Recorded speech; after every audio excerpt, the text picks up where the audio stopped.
Allez, bonjour YouTube du coup. On va se lire le chapitre 570 de Tower of God, le 153e de la saison 3.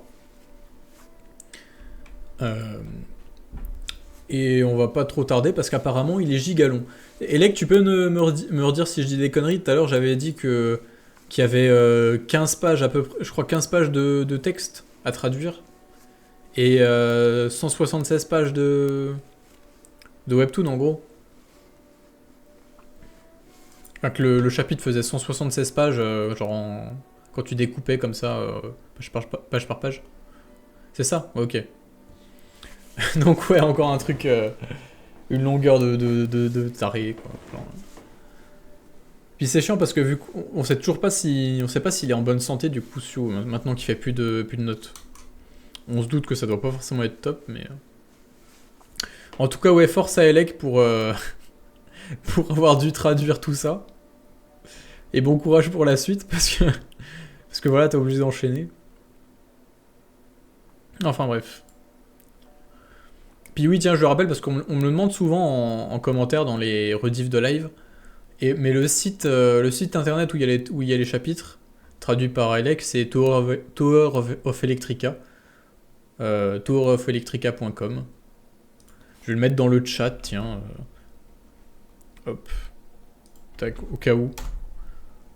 Vous pouvez mettre le site dans vos favoris, comme ça vous le retrouvez tout de suite. Voilà, towerofelectrica.com. Comme ça, parce que c'est vraiment, on me le demande quasiment à chaque live, le lien, donc... Je pense qu'à la limite, je le mettrai peut-être en description. En faisant à chaque fois, un copier-coller dans la description pour le mettre sous chaque chapitre. Enfin bref. Bon, j'espère que je me ferai pas taper sur les doigts pour ça. Habiter dans un village de merde, c'est aussi ne pas pouvoir bouffer un kebab le soir. Ah bah super. Ça met en avant la malbouffe. Bravo Elec. Faites du sport et mangez du riz plutôt. Je demande révolution. Non mais je comprends les... Attends.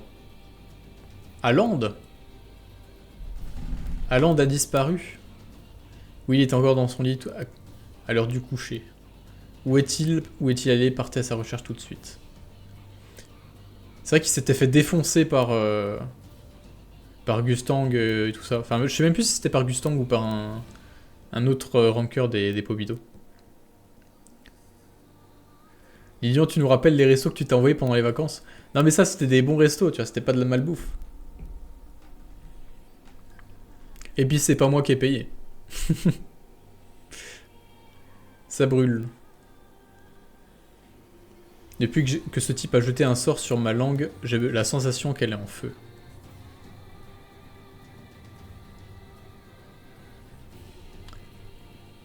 Ah oui, il est... C'est vrai qu'il est retourné Il est retourné chez les Pobido, lui aussi. Oula. Ah ok, c'est le combat de... Oula, Merde, je sais plus comment il s'appelle. Le mec de la famille Ha et de la famille Pobido. Mate, c'est Mate, je crois. Il est dans la merde, je crois, il est tombé sur le mauvais type. Il y a le mauvais témoin, là. Surtout, en plus, c'est un Pobido. Là, Aland, il doit péter un plomb. Les libellules se rassemblent. Elle répare la partie détruite de son corps. Et très rapidement. Je dois me dépêcher d'attaquer. Le chapitre qui charge à 2 à l'heure encore. Qu'est-ce que c'est?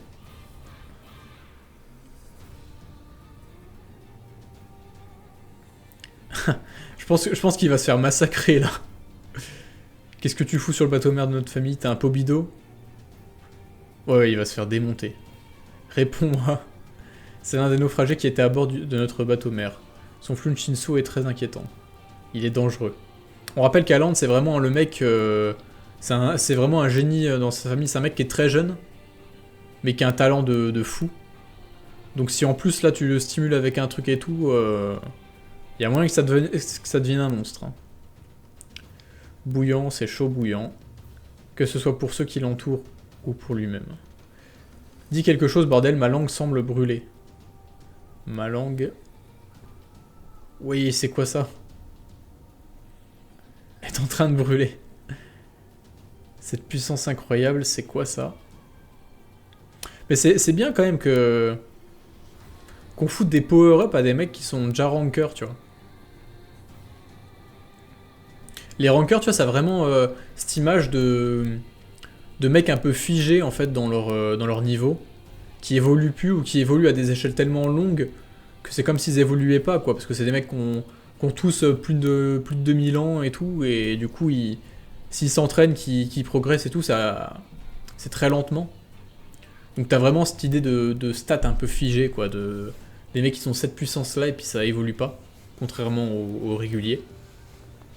Et là, ça va un peu à l'encontre de ça, donc ouais, j'aime bien. Bordel, il y va pas de main morte. Je ne peux pas bloquer ça.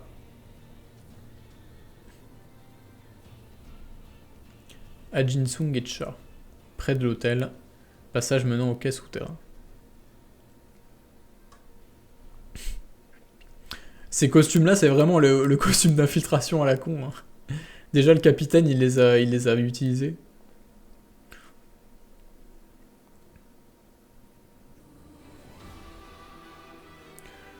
Vous voilà, à Jinsung, c'est bien ça.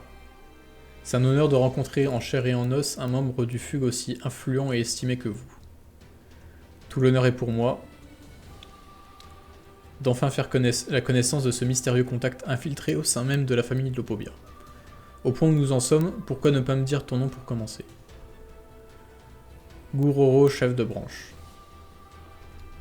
Mais il se pourrait que je sois la personne... Mais il se pourrait que je ne sois pas la personne à laquelle tu pensais. Ah, c'est-à-dire que c'est pas lui... Il y a encore un autre mec... Je sais pas, Enfin, ça va pas être encore le capitaine. Et oui, là, vous êtes gâté de niveau musique. Hein. Là c'est du lourd. Un chef de branche en voilà un gros poisson, mais si tu as choisi de révéler ton identité, ça signifie que le moment est venu. Eh bien, je dirais que ce n'est pas une mauvaise interprétation du climat actuel. Le prélude de cette guerre était une aubaine pour nous. Toutefois, lorsque le chef de famille Pobido a décidé d'intervenir en personne, j'ai dû revoir ma position, pensant qu'il était encore un peu trop tôt. Un peu tôt. Je pense pas que Kirin il soit contre le chef de famille. Ou alors ça serait vraiment un truc énorme. Hein. Parce que Kirin, ça a vraiment l'air d'être le seul mec auquel Traomere fait confiance, quoi. Donc ça serait vraiment un coup dur pour le coup. Bref. C'est pour ça qu'il faut distinguer les jeunes rankers des vieux rankers. Oui, non, mais oui, c'est vrai ça. Bon, de toute façon, c'est vrai que je disais ça, mais on voyait que Karaka, par exemple, c'était une puissance montante et tout. Pareil en vrai pour... Bon, en fait, c'est un peu le cas des Slayers de manière générale. Hein. White, c'était pareil. Yama, c'est pareil. Mais après, pour les Slayers, c'est un peu normal. Ils sont tous obligés d'élever le niveau. Narrativement parlant.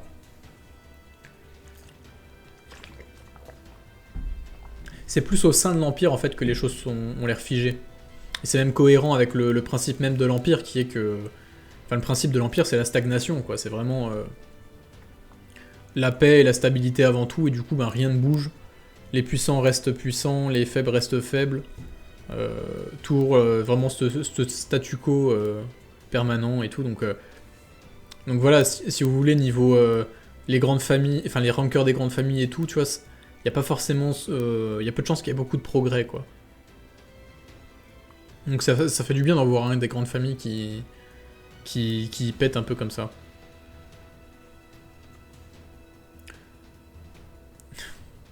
C'est une bonne situation, là, ça, l'infiltration?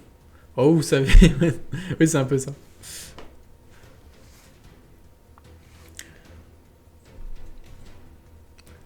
Vous aussi, vous êtes implanté chez les Pobido. Si le fugue l'est, nous le sommes également, nous sommes pareils. Tu le sais aussi bien que moi, rien ni personne ne peut empêcher l'obscurité d'infiltrer une pièce. Là où grandit l'obscurité se tapissent les ténèbres. Là où se tapissent les ténèbres, nous sommes. Ouais, du coup, je me demande si c'est pas... C'est peut-être un groupe du capitaine encore, hein. Encore lui. Ce qui dit vraiment nous... Si il se compare au Fugue, quoi, dans le sens, il est vraiment dans l'ombre et tout. Donc c'est pas juste un allié Pobido ou un truc comme ça, c'est vraiment un mec à part, quoi. Enfin bref, si vous voulez vous échapper, nous vous y aiderons. Et en échange, que voulez-vous? Ce que vous avez de plus cher, l'irrégulier. Quoi? N'allez pas vous méprendre, contrairement à mon père, nous le considérons pas comme un instrument dont on peut disposer à notre guise. Nous voulons établir une relation gagnant-gagnant. En contrepartie de notre assistance, nous voulons qu'il nous aide à atteindre notre objectif. Et quel est-il? Le même que celui du Fugue. Non, pour être plus précis, on pourrait dire que comme vous, nous sommes le Fugue. Ah, c'est le capitaine! Oui, c'était bien le capitaine du coup. Putain, en vrai, là l'image est dingue. Hein. Notre objectif est de renverser complètement le système des 10 familles. Le début d'un nouveau chapitre. Les partisans aveugles du Fugue jusqu'aux ombres qu'habite chaque famille. Et voilà, on a la confirmation du lien Rachel capitaine Acrium, tout ça. Attends, ça c'est qui? Ah oui, c'est Yule. Le mec avec le serpent et tout. Et oui, voilà, on a la confirmation. Bah, de toute façon, en vrai, c'était quasiment sûr, hein, c'est teasé depuis le chapitre 300 à peu près. Avec Rachel, quand elle voyait Guangnan, et qu'elle disait, parce qu'elle lui parlait de l'anneau et tout, et puis d'un coup, elle te sortait des révélations sur les princes du quartier des plaisirs, sur les anneaux et tout. Et en disant, bah, j'en connais un qui m'a donné ces informations et tout, donc voilà, elle suggérait qu'il y avait un des princes comme Wangnan qui qui était avec elle, qui la connaissait, qui lui a donné plein d'informations. Et le seul qu'on connaissait, dont on pouvait se douter que c'était un des princes qu'on avait vu qui complotait et tout, ben c'était le capitaine. Mais par contre, le fait qu'il y ait l'autre fils de pute de Pobido, là, Belrine, dans le tas, ça veut dire qu'il joue aussi double jeu chez les Pobido. Mais je me demande si Gustang il est pas au courant quand même, parce que il y a toujours cette discussion de la fin des tâches cachées et tout, où tu te dis qu'il parle peut-être au capitaine parce qu'il parle de Rachel, qu'il parle du pion qu'il élève et tout. D'un autre côté, ça pourrait être aussi Edon, enfin... Il y a plein de possibilités, hein. C'est assez dingue.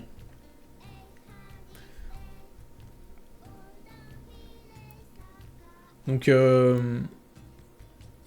puis on sait, de toute façon c'est assez clair que Gustang il veut renverser au moins Jahad, je pense. Gustang il a l'air un peu du côté d'Arlène et tout, donc...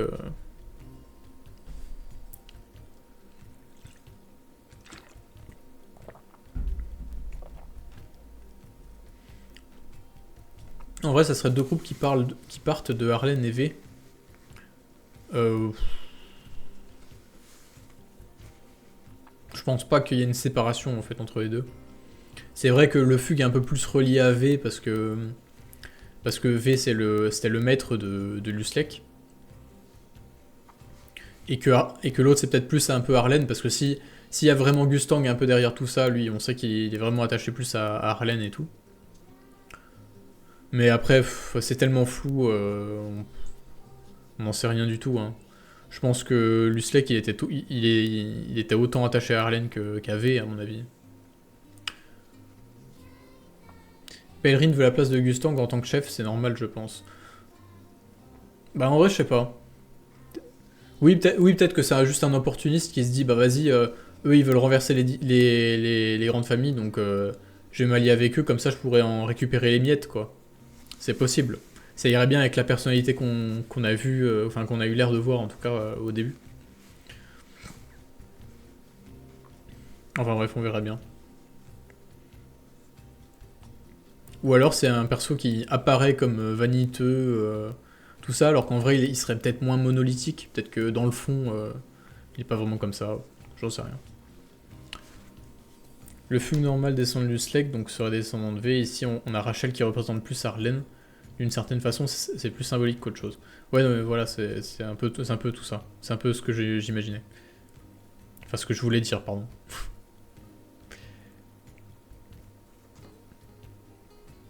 Mais oui, oui, il y a tellement de choses qui est révélée dans cette image. Enfin, qui est révélée. Sans vraiment être révélée, parce que voilà, on s'en doutait un peu, on faisait des théories là-dessus. Mais là, ça se confirme, quoi. Puis surtout, il y a Kryung, sachant qu'à Kryung, c'est un peu la bestiole d'Eden, quoi. Genre, c'est lui qui leur file à Rachel et tout. Tu te dis qu'il y a encore Eden dans le coup, quoi. Enfin, bref. C'est assez... ouais, c'est assez dingue. Des individus partageant cette idéologie se rassemblent à une vitesse exponentielle. Nous sommes révolution. C'est pour ça qu'il est vert. C'est une référence à Paracul. À Paracul, pardon. J'ai toujours cette vieille prononciation en tête. Voilà, en fait, c'est juste... il fait un cosplay Paracul. Tout est lié. Je vous avais dit que Paracul, c'était le... C'était vraiment le lien de tout ça. Il est partout, c'est vraiment le... Il est à la base de l'intrigue. Tout est lié à Paracul. Donc voilà, je veux dire... c'est évident. C'est évident. Père prévoit d'utiliser le candidat Slayer pour déclencher la guerre contre la famille Pobido, une sorte de guerre par procuration. Mais ce n'est pas ce que nous voulons. Ce qu'on veut, c'est une guerre totale entre les deux chefs de famille. Ah oui, ok. Et qu'au moins l'un d'eux disparaisse. Oula, ah oui, là ça démarre fort. Surtout que tu vois, ça aurait été un random qui dit ça, pourquoi pas. Mais là, si c'est vraiment le plan du capitaine de faire ça, là c'est crédible. Là, tu vois, là je me dis, là il y a peut-être un des chefs de famille qui pourrait bientôt mourir, tu vois. Là je me dis, tu vois, au début j'y croyais pas trop, je pensais que... Voilà, les chefs mourraient pas parce qu'ils sont importants dans l'intrigue, ils sont juste trop pétés et tout ça. Mais pour le coup, si c'est vraiment un plan du capitaine, moi ça me choquerait pas qu'il réussisse. Hein. Ou alors vraiment que Traoré s'en sorte de justesse. D'un autre côté, je vois vraiment mal Gustang tomber là-dedans, quoi. Genre, je sais pas si Gustang il prendrait le risque. Et est-ce que les mecs seraient assez déterminés pour s'entretuer aussi? Parce qu'en vrai, il y a que Gustang qui peut tuer Traoré et inversement. Donc, à moins, faut vraiment les manipuler eux directement et par les sentiments, tu vois. Pas par la rationalité. Genre, faut pas que ça. Je vois mal comment tu peux faire une situation politique si extrême qui les pousse à s'entretuer entre eux, tu vois. Parce que je pense que, ouais, je pense que n'importe quel chef, il préférait perdre sa famille tout entière que de prendre le risque que de mourir, donc... Enfin bref, je sais pas.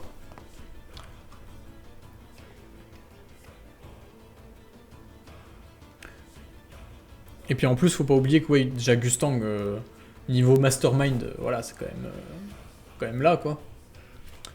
Et Traoré, il a vraiment pas l'air con non plus, quoi. Et puis d'un autre côté aussi, le fait qu'ils disent ça, que ce soit au moins l'un des deux qui disparaisse, on dirait qu'il dit qu'il s'en fiche que ça soit Traoré ou Gustang. Donc ça pourrait éloigner le fait que Gustang soit lié au capitaine. À moins que c'est encore un double jeu, que Gustang est au courant de tout ça, qu'il manipule... Enfin bref, on verra bien. De ce fait, l'idée de voir le candidat Slayer s'en aller jouer dans leur guerre par procuration ne nous réjouit pas trop. Tu n'es pas d'accord, Ajinsung? Que ce soit mon chef de famille ou bien celui des Pobido, ils veulent tous les deux la même chose, mettre la main sur le candidat Slayer. En d'autres termes, il est l'étincelle qui allumera les flammes de cette guerre. Et cette étincelle ne doit pas tomber entre leurs mains. À travers son existence, nous visons constamment à provoquer des conflits et divisions. Nous partageons les mêmes idéaux. Vous pouvez quitter cet endroit l'esprit tranquille. Il est évident que nous désirons tous la même chose. Nous ferons tout ce qui est en notre pouvoir pour empêcher qu'ils ne se soumettent à la famille Lopobia. Il est vraiment vert fluo. Ne vous en faites pas, partez. C'est un sous-marin. On dirait une ogive nucléaire, le truc. Exact, nous allons l'utiliser pour fuir. Il existe un portail abandonné sur le bateau-mère à travers lequel personne ne vous traquera. Hey, ciao. Ouais. J'ai un service à te demander. Peux-tu informer Bam que je suis parti d'ici? Ah, c'était juste l'intro, ça? C'était juste l'intro du chapitre. Tu te fous de ma gueule, Sioux, là? C'était juste... Ça fait quoi? Ça fait 20 minutes. Ça fait 20 minutes que j'ai commencé le record. Pour... Il se fout de ma gueule. C'était juste le début, ça.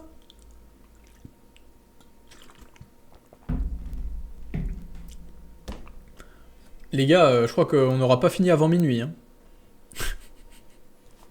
Oh putain.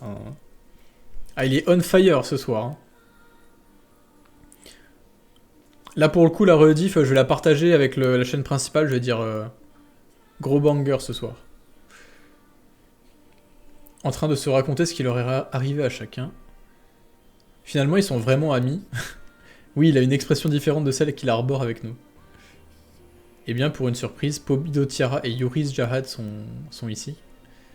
J'ai entendu dire que le chef de famille Lopobia était un excentrique, mais je n'aurais jamais imaginé qu'il irait jusqu'à vouloir utiliser un candidat Slayer du fugue. Bon Bam, qu'est-ce que tu veux faire? En quoi est-ce important? Nous n'avons guère d'autre choix que de nous plier à la volonté du chef de famille de toute façon. À quoi bon lui demander ce qu'il veut faire? Je ne laisserai personne me contrôler. Je sais pourquoi le chef de famille souhaite ce mariage. Un mariage permet de créer un lien entre deux personnes qu'il est difficile de rompre. Mais je ne tiens pas à être instrumentalisé dans cette guerre. Je vais mettre le chef de famille dans un jeu et regagner ma liberté. Je vais vaincre le chef de famille dans un jeu et regagner ma liberté. Quoi? Attends, c'est normal qu'il y ait... Ah oui, non, c'est pas normal. Je me disais, il y a une mini-case... Avec juste la cravate de...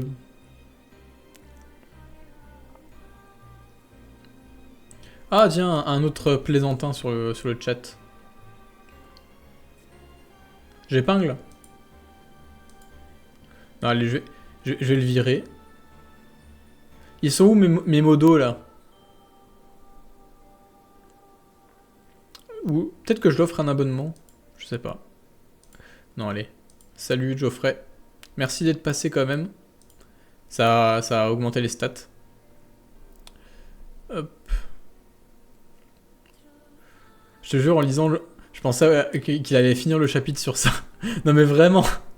Mais genre il aurait fini le chapitre là-dessus, moi j'aurais trouvé ça normal, tu vois. Oh mais, encore un? Mais les gars, vous pouvez pas faire des dons plutôt que ça? Hop. Et les modos, ils sont où les modos là? Les gars, je commence à avoir du monde. Il est où le modo que je peux exploiter là?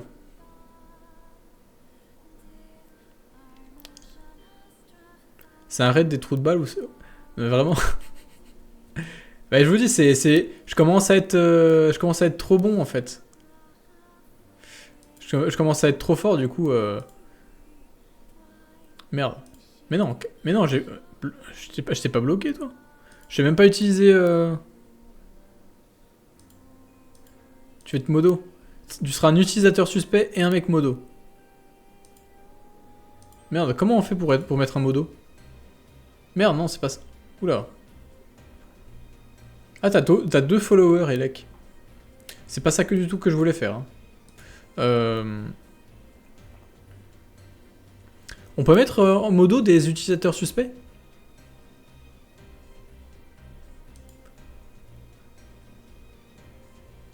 Ah, ça va être ça, je pense. Mais ça affiche pas le texte en entier, connard. Bannir Elec. Bannir temporairement. Oui, t'as les droits de modo là, je crois. Bref. On est que 50. En vrai 50, c'est pas mal hein, sur du Tower of God. Hein. Mais Gaucho modo, il va virer des randoms. En plus, c'est comme si le chapitre était déjà pas assez long. On est obligé de perdre du temps avec ça. Ah mais vraiment, je suis le pire streamer du monde. Hein. Franchement, ouais. Vraiment, c'est le pire... Ah tiens, un Prime. Mec, je sais pas pourquoi tu m'as donné, tu m'as donné ton Prime à moi, hein, parce que... Vraiment, le streamer en carton, quoi. Je sais même pas comment on fait pour bannir quelqu'un. Si tu... Les Théo 10 secondes, t'as toujours le message qui s'efface d'un coup. Je sais même pas ce que ça veut dire Théo. Tu vois, je suis tellement pas un streamer que même les abréviations, je les connais pas. Enfin bref. Je te suis depuis un moment sur YouTube. Bah merci, merci mec. Hein. Puis désolé pour mes piètres qualités de streamer. Vaut mieux me suivre sur YouTube en fait.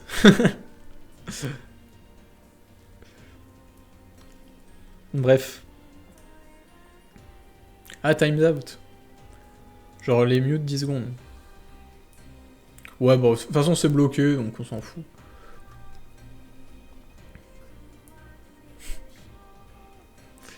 Bref, on va continuer parce que... Putain, le chapitre a l'air giga long. Vaincre notre chef de famille dans un quoi? T'as perdu la tête? Il a bien approuvé ma participation à ce tournoi. Il n'a jamais eu l'attention d'en organiser un digne de ce nom. Depuis qu'il a lâché ce serpent dans ces lieux, le tournoi était, oui c'était un piège. Exactement, nous n'avons donc pas d'autre choix que de nous plier à sa volonté. Non. Il nous suffit de continuer. Il est tellement calme. Un jeu contre le chef de famille. Kun là, il est déjà en train de réfléchir à un plan. Tu sais, il est déjà en train de réfléchir aux règles là. Là, il a 14 jeux, 14 possibilités de jeux dans sa tête qui viennent de pop. Il est en train de sous-peser lesquelles seraient les plus avantageuses. Lesquelles Traoré serait susceptible d'accepter. C'est vraiment ça, quoi. T'as encore un Prime? Ah mais oui, c'est Canard Flaqué. 5e mois en plus. Je viens plus sur Twitch, mais je viens de voir que j'ai un Prime qui dort, donc je te fais profiter, j'espère que ça... Ah bah merci. Et ouais, ça va nickel, ça va nickel. Merci, merci. De toute façon, là, je vous dis merci pour les primes, parce que je vais essayer de faire, enfin, le mois de septembre, en tout cas. Après, je suis pas sûr de continuer, hein, parce que j'aurai plus beaucoup de temps. Mais mois de septembre, j'essaierai de faire au moins 3 lives par semaine. Et je pense que je garderai l'horaire de 21h, parce que c'est là où il y a l'air d'avoir le plus de monde. Bref. Merci les gars. Alors pas un jeu de dressage ou d'échecs, car il contrôle tous les gens comme des pièces.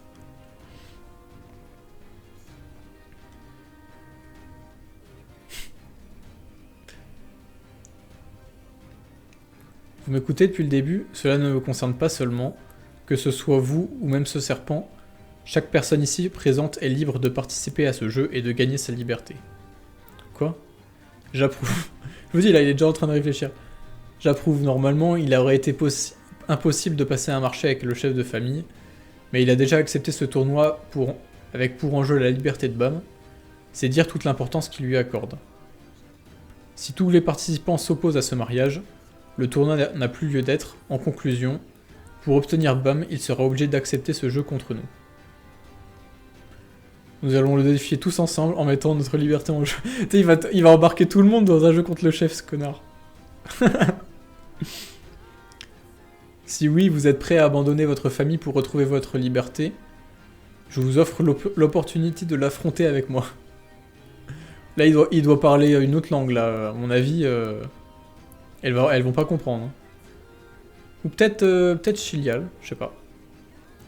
Que préférez-vous? Rester captif d'une famille qui vous force à vous marier, ou être libre? Pourquoi il prend son air bienveillant quand il nous propose un coup d'état? Quel genre de jeu avez-vous en tête? Avons-nous une chance? Tu vois, direct... En vrai, elle, je pense... Elle est pas comme Lilial, tu vois. Le genre n'a pas d'importance du moment que notre liberté est garantie. Mais nous prendrons le pari que si nous avons une chance. Que si nous avons une chance. Et si on perd, avez-vous un plan B pour parer à cette éventualité? Ne vous en faites pas pour ça, si les choses tournent mal, une issue de secours est prévue. Kun. Je pense qu'on aura de quoi fuir du bateau-mer. On peut éventuellement se ranger du côté des Pobido. Je m'assurerai qu'en tout temps, la victoire et la fuite restent possibles. Même le pire des scénarios nous voit nous échapper d'ici sans encombre. Il serait plus judicieux pour vous de faire équipe avec nous que de poursuivre cette course au mariage ridicule. À l'origine, mon plan était de le séduire pour ensuite me servir de lui comme je l'entends. Cependant, Lilial semble résolument opposé à notre union, allant jusqu'à braver l'autorité du chef de famille. Non seulement cet homme ne manifeste guère d'intérêt à m'épouser, et voilà qu'il propose même un jeu contre le chef de famille. Je crains que la séduction ne soit vaine, tu m'étonnes. Et si ce mariage devait échouer, alors notre destin à tous serait scellé. Le candidat soigneusement choisi par le chef de famille lui-même m'offre une échappatoire. Je devrais... Épargnez vos bêtises, pourquoi diable nous ferons équipe avec des individus de votre espèce? Toujours... Bah vraiment, elle est... C'est une gamine en fait, c'est une gamine. Lilial, acceptons. Quoi, qu'est-ce que tu racontes toi aussi? Si le plan échoue, nous allons... Et donc, tu veux épouser le candidat Slayer? Jamais. Cela ne me dérange pas de l'épouser alors, mais... Même pas en rêve. Dans ce cas, que faisons-nous? Un mariage avec cet homme ou un jeu contre le chef de famille, décide-toi. Bon d'accord, j'accepte, je prends part au plan. Voilà. Mais j'ai une condition, laquelle... Vous devez garantir la sécurité de toute notre famille, y compris notre mère et nous deux. D'accord, ne vous inquiétez pas pour ça. Nous avons le meilleur escroc de la tour à notre côté. C'est déjà gagné d'avance. Bien, allons voir le chef de famille. Vous allez dans la chambre que je vous ai indiquée pour récupérer votre mère. Je vous contacterai via la pocket d'Andorcy. Je dois aller avec elle? Oui, s'il vous plaît. Et nous? Tu avais dit que le fugue avait un moyen de s'échapper d'ici, n'est-ce pas? Probablement, j'attends qu'il me contacte. Accompagnez-les alors, si on se retrouve en danger, venez nous rejoindre. Très bien. Putain, lâche-moi, princesse. Ne trahissez pas notre famille. Mais pourquoi il le bute pas, lui? Ouais, il le bute pas parce qu'on le laisse à Anak.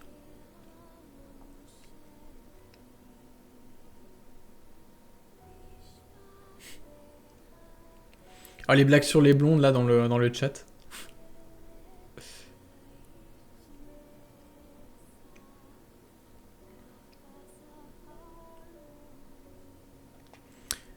Ouais, bah, t'inquiète, de toute façon, je vais la rediffuser sur YouTube, et puis en plus, c'était pas très long.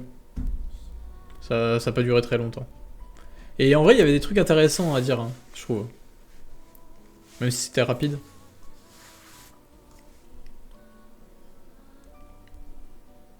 Chial, pourquoi avoir accepté? Eh bien, à la station Name Hunt, je pensais que le candidat Slayer n'était qu'un gamin qui ne connaissait rien à la dure réalité du monde. Pourquoi je dois les coltiner? Mais une proposition de jeu contre le chef de famille, il est bien plus audacieux que je ne l'imaginais. C'est un homme qui pourrait s'avérer bien plus utile que je ne l'aurais pensé. Tout compte fait, l'épouser ne serait peut-être pas si mal.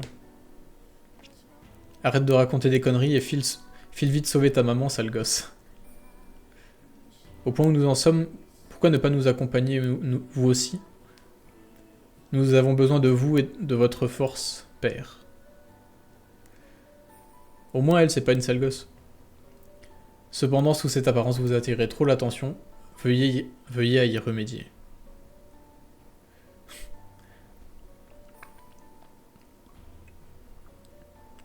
Je ne m'y attendais pas. Kun. À quoi?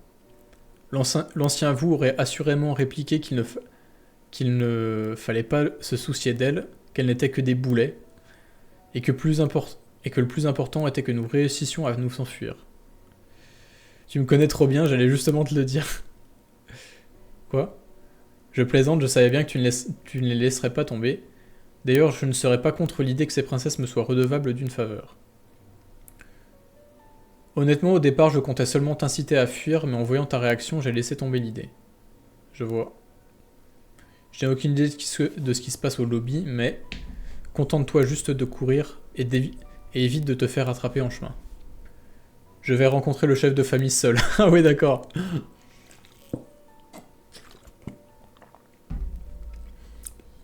Kun qui porte ses balls, là.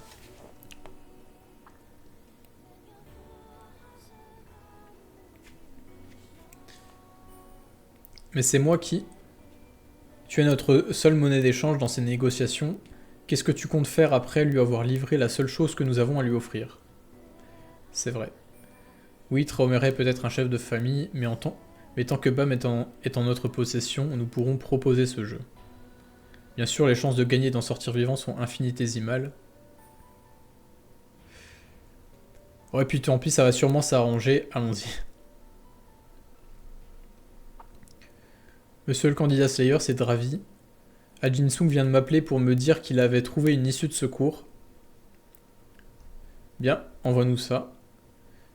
D'accord, c'est quoi ça? Kun. L'issue de secours est le portail qui se trouve au centre du lobby. Nous pourrons l'activer d'ici 15 minutes pendant 3 minutes seulement. J'en suis navré, mais notre complice chez les Lopobia s'est sûrement donné beaucoup de mal pour nous ouvrir cette voie. Bordel, d'accord, venez tous nous rejoindre dès que vous aurez sécurisé votre cible. C'est reçu. Ah, et Ajinsung m'a laissé un autre message. Il a dit « Ne laisse personne te mettre la main dessus ».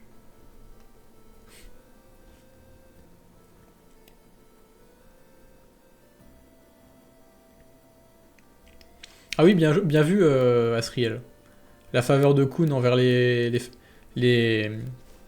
sœurs Lopobia, là, ça pourrait très bien être concerné Maria, parce que on sait qu'elles sont liées à Maria, que Kun sait qu'elles sont liées à Maria, parce que Shibizu lui a dit, parce qu'elles ont dit à Shibizu, enfin, elles lui ont pas dit, mais il les a entendu dire qu'elles allaient rejoindre Maria. Donc oui, il y a un lien, en fait, entre Chilial, Lilial et Maria. Donc si elles sont redevables à Kun, il peut négocier de les ramener vers Maria, enfin bref. Toujours ce côté de, ouais, toutes les intrigues qui s'interconnectent entre elles. Ah, j'imagine pas le bordel que ça doit être dans le cerveau de Sioux pour gérer tout ça. C'est toujours assez dingue. Bref, on retourne sur Yuri Vestiara. Qui se bat toujours sans trop qu'on sache pourquoi. Enfin, genre même elles savent pas pourquoi. Ah oui, ça c'était Yuri qui fonçait.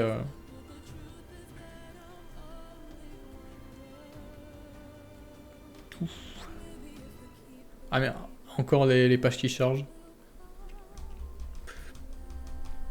Vivement que la semaine prochaine où j'aurai la fibre. Hein. La bagarre. Dans les combats rapprochés aussi, c'est à mon bénéfice que l'issue se dessine.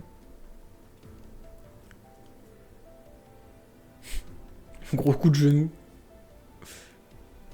Je vous avais averti que vos attaques ne porteraient point leurs fruits. Pourquoi ne daignez-vous pas me prêter l'oreille à mes dires? Vraiment alambiquer ces phrases.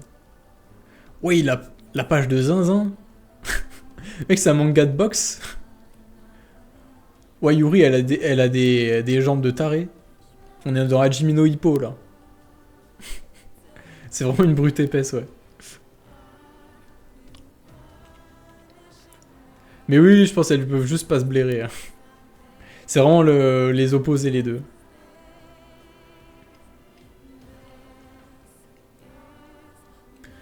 Par contre, est-ce que tu peux expliquer cette histoire de gilet blanc que Yuri porte? J'ai rien compris.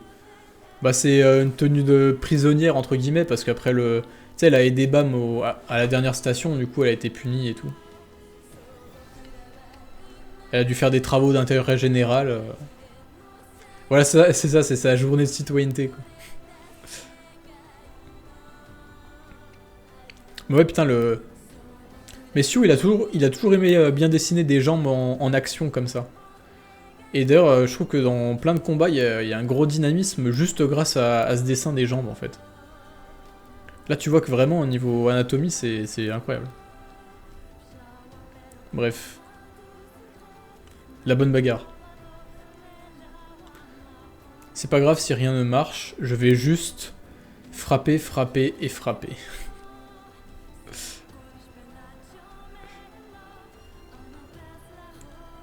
En effet. Vaine action, pauvre d'esprit. Ah, petit avril vert.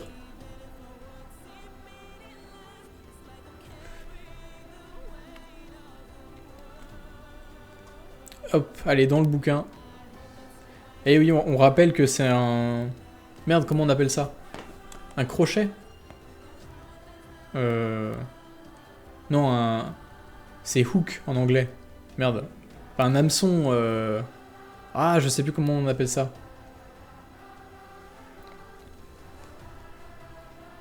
Un harpon. Putain, j'ai plus le mot français. Si, je crois que c'est un crochet, non?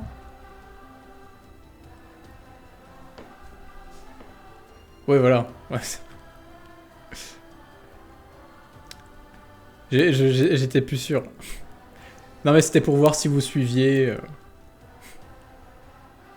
Captain Hook, Capitaine Crochet.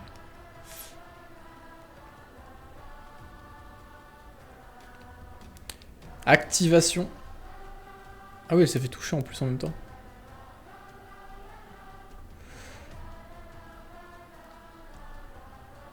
Mais du coup, maintenant, on sait qu'elle peut activer... Je me souvenais plus qu'elle pouvait activer sur demande. Parce que ils ont accepté d'activer l'arme une fois pendant les tâches cachées, mais je savais pas qu'elle pouvait le faire quand elle voulait, quoi. Et ça se dit expert sur Tower of God. C'est pas moi l'expert, c'est Elec. Mon livre. Et celle-là, elle est vaine. C'en est fini de ton pouvoir. Son Shinsu reste inchangé même après le livre détruit, c'est pas vrai. Imaginez que mon pouvoir s'éteindrait avec ce livre, quelle vision bien simpliste. Wow, vraiment, vous êtes quelque chose. Cette conclusion si à merveille à la personne, à l'esprit si défaillant. Ah mais j'en ai marre de ces pages qui chargent pas. C'est pas juste Mars Noir qu'elle peut pas activer. Ok, bah si, apparemment. Bah, le Mars Noir, il avait bien dit qu'elle voulait bien dans l'étage de la mort. L'Avril Vert, je sais même pas s'il avait déjà fait une fois avant.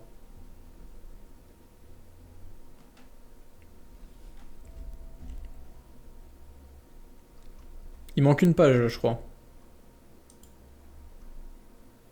Ah non, j'ai rien dit. Le livre... Putain, n'était pas la clé. Tu te marres bien. Hein. Le fameux inventaire à bobine dont j'avais parlé dans la vidéo lore. C'est marrant qu'on voit vraiment comment elle s'en sert au bout de quasiment 600 chapitres, alors que le truc avait juste été balancé un petit peu comme ça dans des notes de Sioux en 2010.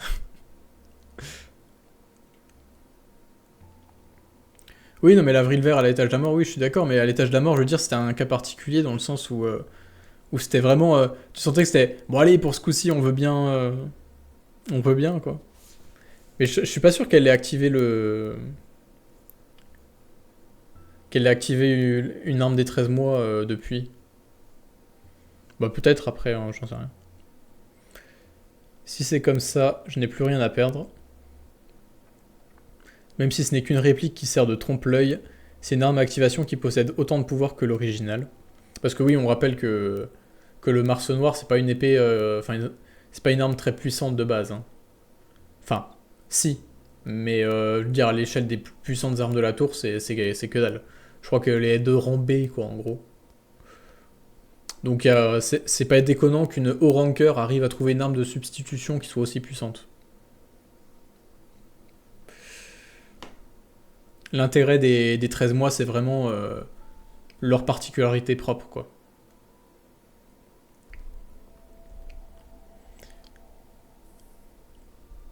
Ça devait pas appartenir à Adori Jahed, ça? De quoi? Tu parles de quoi? Adori Jahed, elle a le novembre doré.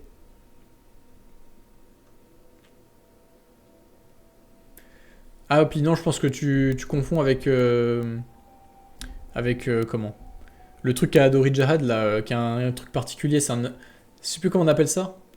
En anglais, c'est carrir, je crois. Carreur, je sais plus comment on prononce.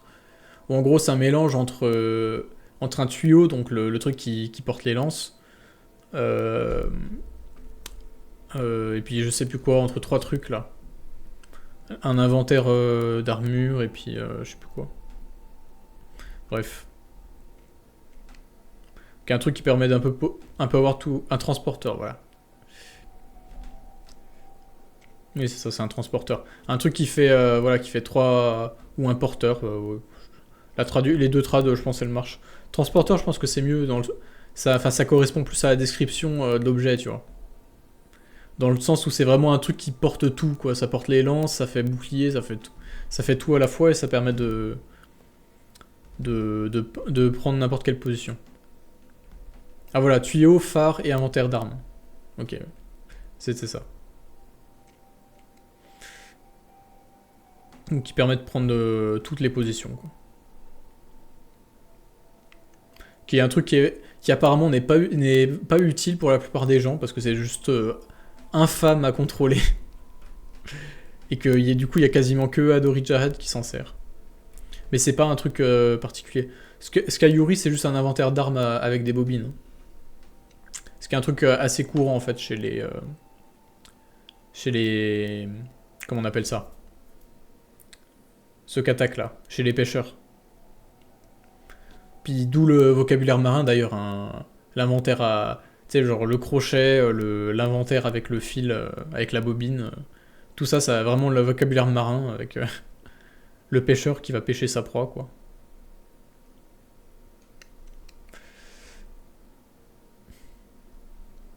Oui, je sais quoi ça.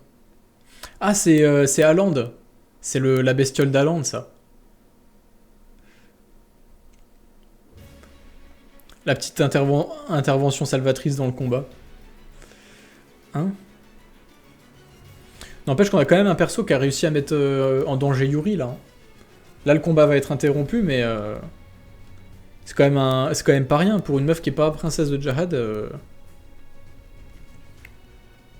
De toute façon, elle aurait pu le devenir, donc forcément, elle était puissante, mais quand même.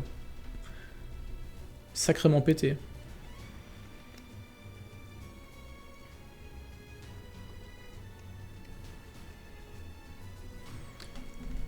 Est-ce qu'on va avoir un 3 contre 3? mais, non, mais le truc qui est dingue, c'est que le chapitre est giga long, alors que... Il n'y a pas plein de texte à chaque page, quoi. Genre, il est pas juste long à lire, il est long tout court, il est long à lire, et alors qu'il s'est espacé, tu vois. C'est un truc de dingue. Qu'est-ce donc que ceci? Je sais pas ce que c'est. C'est vraiment... Qu'est-ce donc que ceci? Oh, je sais pas ce que c'est, ce truc-là. Mais il m'a servi de bouclier humain. Elle l'a dominé tout au long du combat, en tout cas. Oui, après, tu vois, vu que c'est un cas particulier, parce que elle se repose sur un pouvoir qui est un peu incompréhensible. Et à mon avis, je pense qu'une fois que... Suffit que tu comprends son pouvoir pour réussir à t'en sortir, je pense.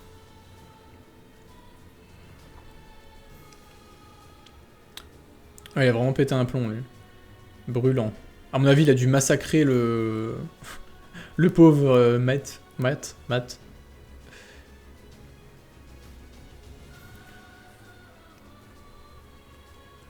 Elle a été envoyée personnellement par Gustang chez l'ennemi. Bah oui, non, oui, c'est clair. Ça en dit long, quand même. Je vous dis que ça brûle. Vous êtes de la famille Pobido, vous aussi? Hein? Répondez. Il m'a bien aidé, mais il en fait du boucan. Aucune phrase empreinte de beauté ne me vient à l'esprit à son sujet. C'est vraiment la même phrase, mais juste... t'as la bourrine et puis l'autre meuf qui fait la littéraire, là. Il s'exprime par la seule voix de la cacophonie. Et ses attaques exhibent la médiocrité.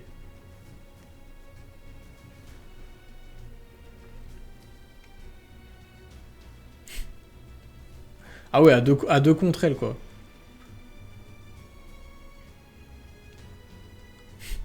Dégage. Qui sont-elles? Qui sont ces monstres? Ah ouais, genre même lui, il est... J'avoue qu'il est mal tombé. Là, il était en pleine phase de power-up et tout. Et puis, il va se faire calmer direct après. Putain, mais le chapitre, il est interminable. Attends, bam, on ignore ce qui se passe là-bas. Vérifie d'abord à travers le phare. Ah oui, qu'est-ce qui se passe? C'est un vrai foutoir. Tu m'étonnes. Yuri, je dois l'aider. Bam, attends, pas maintenant. Ouais, ce bordel. Bam. C'est l'irrégulier. Merde, j'aime pas ça. Au milieu de tout ce chaos, la seule personne que tout le monde souhaite s'accaparer est apparue. Grande sœur Yuri. Enfin, il est fini le chapitre. 50 minutes, on a mis 50 minutes, putain. Bon, après, on a pas mal discuté. Ouh. Ah, il était long, hein. Il était long. Bon, merci. Merci Elec pour la traduction de tout ce bordel, parce que... Entre les phrases de Tiara, la longueur du chapitre et tout, ça n'a pas dû être facile. Bref, encore un chapitre de fou furieux. Hein. Chapitre de dingue, franchement. Et oui, 50 viewers constants, hein. Bravo les gars. Bravo d'avoir suivi. Non, franchement, c'est assez dingue. Hein. Ah oui, il y a Stream Night AB qui a lancé un raid avec 3 spectateurs. C'était ça les mecs de tout à l'heure. Bref. Bref. Non, ouais, chapitre de fou. Chapitre de fou. Ils sont dispo, les chapitres... Bah, je le disais tout à l'heure, le site c'est Tower of Electrica. Je vais le remettre dans le chat. J'avais déjà mis dans le chat tout à l'heure. Hop. Hop.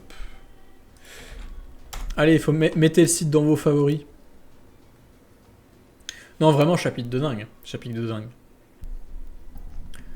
Je sais pas ce qu'il avait su ce jour-là, mais il s'est dit ah tiens, plutôt que de prendre genre 2 semaines de vacances, tu vois, et genre prendre le temps de faire... Enfin, genre je divise le chapitre en plusieurs parties, comme ça, hop. Non, il s'est dit tiens, je vais faire 3 chapitres en un. C'est pas assez d'en sortir un toutes les semaines, je vais en sortir un qui fasse la taille d'un tome, tu vois.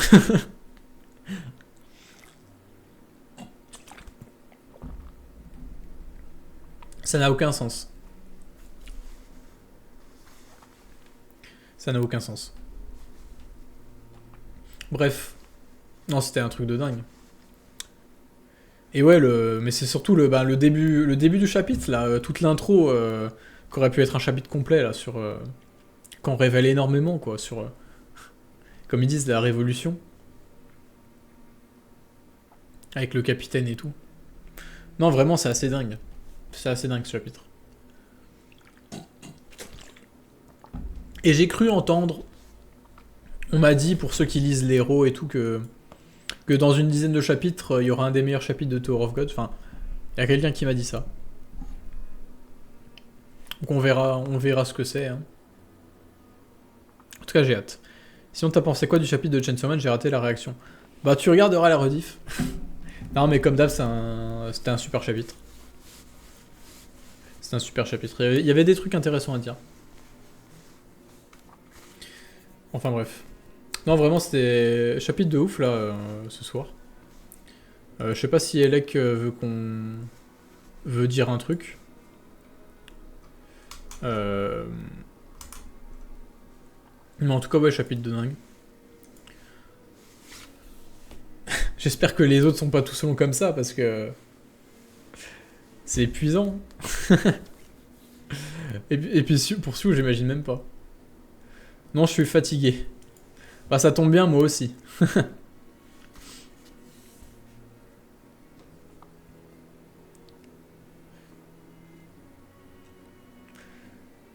Ouais, ça sera gros comme chapitre, mais t'as le temps, il y a du bon entre. Bah tant mieux. Tant mieux. De toute façon, j'ai confiance, hein, mais c'est vrai que c'est... Enfin... Quand je vois des chapitres aussi longs que ça, j'ai quand même du mal à pas culpabiliser, quand même. Le pauvre Sue qui a sorti ça, là. Mais pour nous, c'est génial, hein, en ce moment. C'est génial, je veux dire, l'intrigue avance quand même bien, on a des chapitres gigalongs, réguliers, il n'y a pas de pause, il n'y a rien. C'est non-stop toutes les semaines et tout. Enfin, moi qui suis la trad d'Elec, c'est un rythme différent, mais je veux dire, voilà, c'est quand même cool. Donc ouais, franchement, c'est assez dingue, hein, en ce moment. En plus, je dis ça, mais en fait, en vrai, Elec, en ce moment, il en sort un toutes les semaines, quasiment. Donc ouais, non, c'est assez dingue. C'est assez dingue, quand même. Oui, non, mais ça se voit qu'on... En fait, enfin, c'est la fin de l'arc, mais d'un autre côté, c'est juste une intro, en fait, hein. C'est pas... Je le vois un peu comme un sous-arc, plus qu'un arc entier. Pas comme le Nid, tu vois. Le Nid aussi, c'était l'intro à quelque chose d'autre. Mais là, c'est vraiment presque une transition, en fait, entre le Nid et le vrai truc que le Nid teasait, en fait. Genre vraiment, tu vois, le Nid, il teasait cette espèce de grosse guerre entre les deux familles. Et là, l'arc qu'on a eu, c'était juste un sous-arc de transition, en fait. Enfin, vraiment, c'est comme ça que je le vois. Je connais pas du tout la suite, alors je vais pas m'avancer non plus, faire le devin, mais ça a l'air d'être ça. Ça a l'air d'être ça.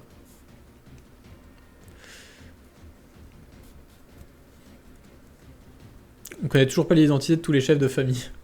Bah, si on s'en tient au lore non canon, ouais, on les connaît pas. Si on s'en tient au lore canon, je veux dire. Un sous-arc de 30 chapitres. Bah oui, c'est vrai que c'est un peu ça, mais du coup, tu te dis, ce qui arrive, ça va être dingue encore. Enfin bref. Non, vraiment, c'est assez fou. Mais de manière générale, tu regardes toute la saison 3, c'est ça, hein. Je veux dire, l'arc de la cage, c'était juste une intro au Nid.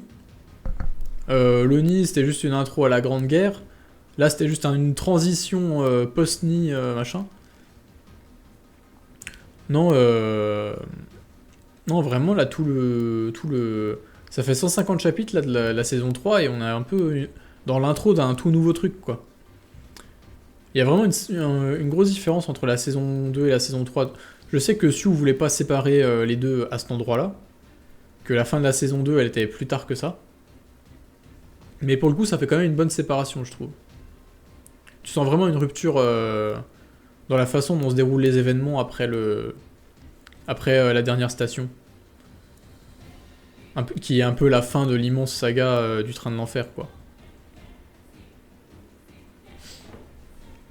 Donc ouais, c'était très bien. Je m'attendais à un arc de fou pour l'arc du mariage. De combat un peu déçu, mais tant pis. Bah après, ça sentait quand même... C'est vrai que ça sentait quand même mauvais, hein. De base, le truc, ça puait. Genre, quand tu dis, ouais, bam, il pouvait se battre lui-même pour sa liberté, tout ça. Il y aurait des meufs qui viendraient se battre, mais visiblement que des régulières et tout.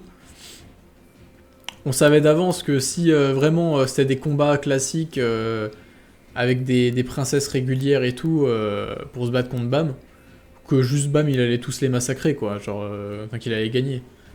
Donc c'est vrai que rétrospectivement, tu te dis ça aurait pu être que autre chose. Ça pouvait être que le point de départ d'un autre truc. C'est logique, quoi, je veux dire. Mais après, après c'est facile de dire ça après coup parce que c'est difficilement prévisible tout ça. Moi, tu sais, je m'attendais Enfin, je me disais, pour qu'il y ait du challenge et tout, peut-être qu'il y aura des princesses de Jahad qui sont... comment qui sont rankers, quoi, pour qu'il y ait vraiment du niveau. Et que ça serait un peu un teasing de l'arc des princesses. Mais en fait, ça a pas du tout été ça, hein. Des princesses, il y en a eu 2. Enfin, 3 avec Undersea. Bref. Avec des personnages secondaires qui avaient un chara design stylé, mais qui ont survécu deux chapitres. Bref. Puis ouais, je pense que Traoré, c'est clair qu'il est pas assez con pour que ça soit comme ça. Une battle royale entre rankers aurait été plus intéressant pour introduire de nouveaux persos, je trouve. Bah pas forcément, parce qu'en fait, Comment Quand tu mets des rankers, ben, ça éclipse un peu tous les réguliers, quoi. Or, c'est des réguliers dont on suit l'histoire. Et puis si tu veux, il fallait que cet arc mène à rien pour Traoré, je pense. Genre Traoré, ça se voit, il voyait le plan. Je veux dire, pour lui, c'était juste un prétexte, ce mariage. Il est pas assez con pour faire un truc vraiment officiel où tout se passe bien et où il laisse la place au hasard, quoi. Bref. Ouais, c'est vrai qu'avec ça, on sait pas trop où se situera l'arc des princesses. Bah oui, mais d'un autre côté, tu vois, moi je le sentais loin quand même, l'arc des princesses, parce que je me dis, il y aura forcément l'enjeu de Aîné ou Anne, comme on veut. Jahad, la libérer, tout ça. Il y aura forcément des princesses rankers et tout, des 13 mois en jeu, enfin bref. Puis il y a eu tellement de teasing, que ce soit avec les princesses régulières pendant l'arc de la station des noms, le Macheni en arrière-plan, tout ça. Enfin, voilà, comment dire? Tu sens qu'il y a vraiment beaucoup de trucs et que ça demande encore du développement, quoi, donc... Mais d'un autre côté, je sais pas, j'avais pas l'impression que la façon dont Sion parlait, ça plaçait l'arc très loin, temporairement. Donc je sais pas. Ouais, c'est vrai qu'on est qu'à l'étage 50. Hein. Personnellement, quand l'arc des princesses viendra que quand on nous aura présenté une très bonne partie des princesses. Oui, non mais c'est vrai qu'il y aura ça déjà. Il y a beaucoup de préparation déjà. Je veux dire, on sait toujours pas ce que c'est le conflit entre la princesse Endolog, la Gladmeri, et Rose. Il y a un conflit entre les deux, on sait toujours pas ce que c'est, on les a jamais vus. Alors que c'est même pas des princesses rankers, quoi. Et les princesses rankers, la plupart on les connaît pas en fait. Donc ouais. Puis de toute façon on sent que la façon dont on en a parlé, l'arc des princesses, je pense que ça sera un des plus importants de l'œuvre. Donc il y a moins que ça se situe assez loin en fait. Mais d'un autre côté c'est vrai que vu la tournure des événements, tu te dis attends, il y a une grande guerre entre les deux familles qui va ensuite déclencher une grande guerre entre toutes les familles et tout. Où est-ce que tu veux placer un arc sur les princesses là-dedans, quoi? Donc il y aura peut-être juste une grande guerre entre deux familles, et avec vraiment un temps mort après, genre je sais pas, un truc qui traumatise un peu, donc par exemple la mort d'un chef de famille, et que ça fasse un espèce de temps mort, tu vois. Enfin bref, je sais pas du tout comment ça va gérer ça.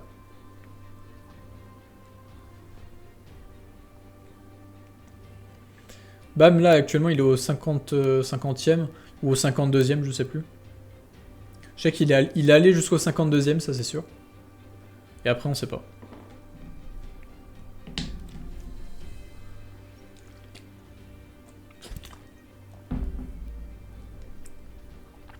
Mais oui, il y a le pari avec Macheni. En vrai, il y a trop de trucs. Hein. Puis pareil, on sent que Repelista est impliqué dans le truc. Bref.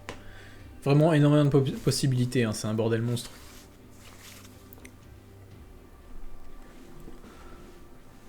Enfin bref, voilà, c'était un chapitre de dingue encore. Je pense qu'on va s'arrêter là parce que je suis déjà à 1 heure de rediff pour la chaîne secondaire. Ça serait pas de refus une ellipse en vrai. Ben oui, pourquoi. De toute façon, je pense qu'il y aura une ellipse, hein, on va pas monter tous les étages un par un. Hein. Mais après, oui. Moi, c'est pas enfin, c'est pas vraiment une ellipse, c'est juste. Enfin, au bout d'un moment, je pense qu'il faudra faire un point de rupture, tu vois. Il faudra vraiment créer un climax avec ensuite une pause, je sais pas. Je pensais qu'il y en aurait une après le nid, moi, à la base, mais non, le nid, ça mène à un truc encore plus compliqué. Mais en fait, ouais, j'aimerais bien qu'il y ait vraiment une pause, un peu, comment une rupture, tu vois, dans le truc pour que je puisse enfin faire une vidéo sur BAM. Parce que là, j'avais vraiment prévu d'en faire une d'analyse de BAM, genre à partir du moment où il y avait une rupture, quoi, genre où tu pouvais vraiment séparer un truc, un avant et un après. Mais il y aura peut-être une rupture là où Siu pensait arrêter la saison 2. Parce que je pense que dans sa tête, si l'éditeur n'avait pas poussé pour faire une saison 3, on serait toujours dans la saison 2 actuellement, donc à voir.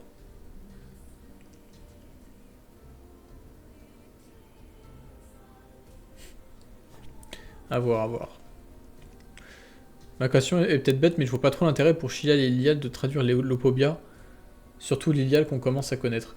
Ben, Lilial, c'est assez simple, hein, elle réfléchit pas trop. C'est juste que si elle reste dans la famille, elle doit se battre pour se marier avec Bam, sauf qu'elle veut absolument pas. Elle veut pas non plus que sa sœur le fasse. Donc en fait, elle veut désobéir au chef. Sauf que si elle désobéit au chef, elle est foutue, quoi. Et pour Chilial et tout, ben, je pense que, tu vois, on a bien vu que... Comment qu'il y a, en fait, il y a tout un truc avec déjà sa mère qui avait pas trop le choix de pas quitter sa chambre et tout.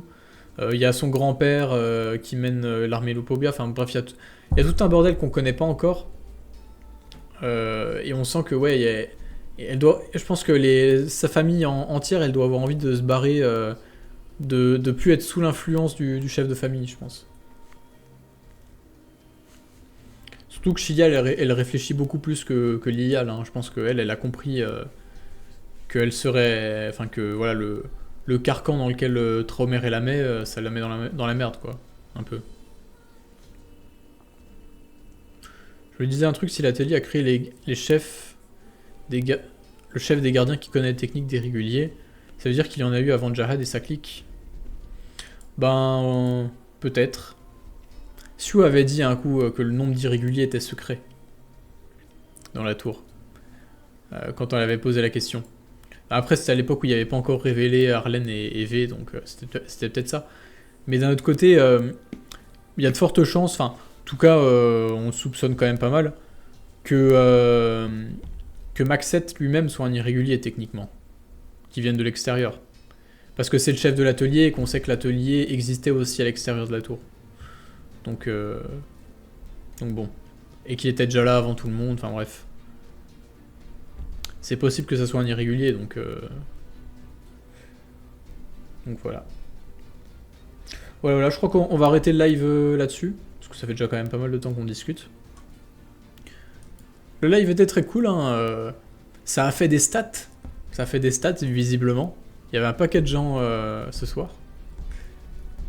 Non, franchement, c'était assez cool. Et c'est plutôt bon signe, parce que vu que, comme je vous l'ai dit, je vais essayer de faire plus de live en septembre. S'il y a plus de gens qui sont là pour me suivre, c'est sympa. C'est sympa. Même si je sais que c'est le sujet auquel vous avez l'habitude et que forcément vous serez pas tout le temps... quand je ferai un live sur autre chose, vous serez pas forcément là, mais c'est cool quand même. Tu pourrais faire une vidéo sur toutes les intrigues non résolues de Tower of God. Mais j'ai déjà fait ça. Je l'ai déjà fait. Tu l'as pas vu? Tu l'as pas vu?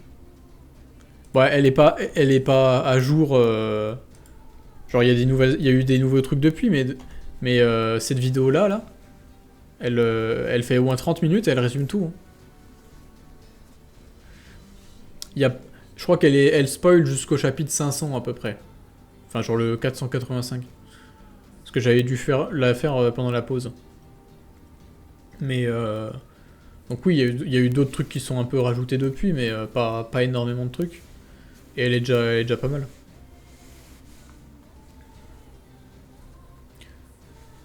Oh, je sais pas s'il y a de quoi en faire une deuxième pour l'instant. Hein. Il y a eu des trucs qui se sont rajoutés, mais pas non plus énormément. Puis je vais pas en faire à chaque arc. Hein. Là, c'était juste un point de repère. Allez, dernière question, le forgeron des 12 armes, des 13 armes, pardon. Il est canonique ou non? Oui, il est canonique, hein, c'est Achou les Doirou. C'est dit noir sur blanc pendant l'arc de l'étage de la mort, qu'il a forgé... Non, je crois que c'était quand Rachel, elle discutait avec le... C'est quand Rachel discutait avec Wang Nan, justement. Point intéressant, parce que c'est quand elle discutait avec Wang Nan qu'elle disait qu'un autre mec, donc sûrement le capitaine, lui a parlé de tout ça, où elle disait que oui, il y a Achou les Doirou qui a un célèbre forgeron qui a forgé les 13 mois et qui a mis la moitié de la clé du 135e étage avec. Donc tu vois, déjà de base c'est assez dingue que Rachel ait eu cette info, et justement on savait que c'était un des princes du quartier des plaisirs qui lui avait donné, donc voilà. C'est de là qu'on avait fait le lien d'abord avec le capitaine.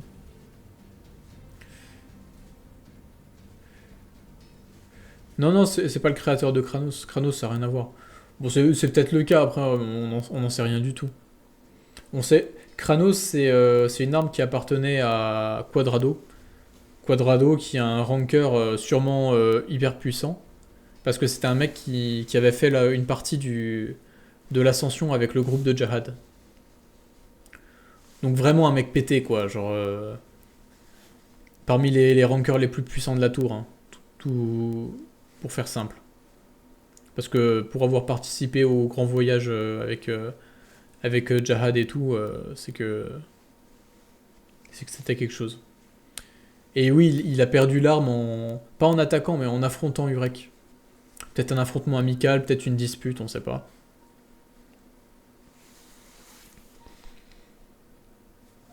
Bref. Voilà, on va arrêter le live ici du coup. Vraiment. Vous allez pas me relancer avec d'autres questions. C'était cool, c'était cool. Plein de trucs intéressants, que ce soit Chainsaw Man ou Tower of God. Du monde qui est là pour me suivre, pour m'écouter raconter des conneries. Donc voilà, c'était cool. Allez, à la prochaine, du coup. Je sais pas quand est-ce qu'Electrica traduira son chapitre. Si c'est un chapitre aussi long que celui-là, peut-être pas forcément pour la semaine prochaine.